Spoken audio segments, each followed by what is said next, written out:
The Canada Infrastructure Bank is investing $970 million to help build the country's first small modular nuclear reactor. It is set to be built at the site of an existing nuclear plant in Ontario. The project is being developed by Ontario Power Generation near the Darlington Nuclear Generating Station, which is located about 65 kilometers east of Toronto. It is set to begin producing energy in 2028. Federal Natural Resources Minister Jonathan Wilkinson says small modular reactors are a key technology in getting to net zero greenhouse gas emissions. Well, joining us now to discuss the project and nuclear energy is Dr. Chris Keefer, President of Canadians for Nuclear Energy. Dr. Keefer, welcome back to Forum Daily. Thanks again for having me, Nima. So what do we know so far about this project here? Well, it's a very exciting one. This is the first SMR, small modular reactor, being constructed in the Western world. So it's hugely significant.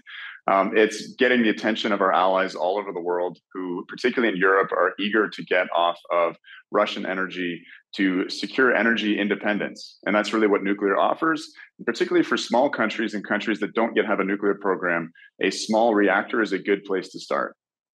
So let's learn a little bit more about SMRs. What exactly are small modular nuclear reactors, and how do they compare to the traditional nuclear plants that we see? Well, with the reactor that we're building at Darlington, there's nothing magical about this. It's simply a scaled down version of an existing technology called a boiling water reactor. So in some ways, this is, a very technologically conservative choice that Ontario Power Generation has made. In terms of the scale, it's about one half or one third of the size of our larger Canada reactors at Darlington and at Pickering. So there's nothing really magical about this. There are thoughts that these will be easier to finance and quicker to build because they're a little bit smaller. And eventually, if we start building a lot of the same design, we'll be able to construct more and more of the components of these reactors in factories. That's the promise. But I really want to emphasize that this is tried and tested technology. You'll hear some people say that these reactors have never been built before. They're just scaled down versions of existing technology. And we know these moves are in line with Canada's efforts to reach net zero GHG emissions. So how would SMRs help us with that goal in particular? Well, nuclear in general is essential for reaching our greenhouse gas emission goals, and that shouldn't be controversial. The Intergovernmental Panel on Climate Change, and all four of its principal decarbonization pathways, calls for a dramatic increase in nuclear energy between 100 and 500%. And obviously, not every country in the world can do that because not every one country is a tier one nuclear nation. Canada is, and so it's very exciting that we're embarking on this. And today's announcement is just huge because it means that we have a number of governments on the provincial and federal level that have really seen the light and are lining up behind a technology that's essential for a climate response.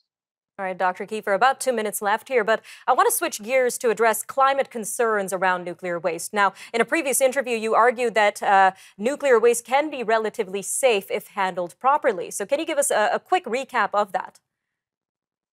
Sure. I mean, listen, there's no controversy. Nuclear waste straight out of the reactor is extraordinarily dangerous. But there's something interesting about dangerous things in a modern society. We make them safe.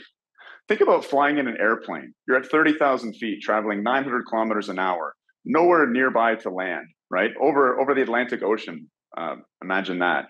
That is objectively a very dangerous thing to be doing. An airplane has 10,000 mission critical moving parts in it, and we make that safe. Nuclear waste is actually much easier to handle. It involves taking it out of the reactor underwater, moving it to a spent fuel pool where it sits for 10 years, and then putting it in a concrete and steel container where it sits for 100, 200 plus years.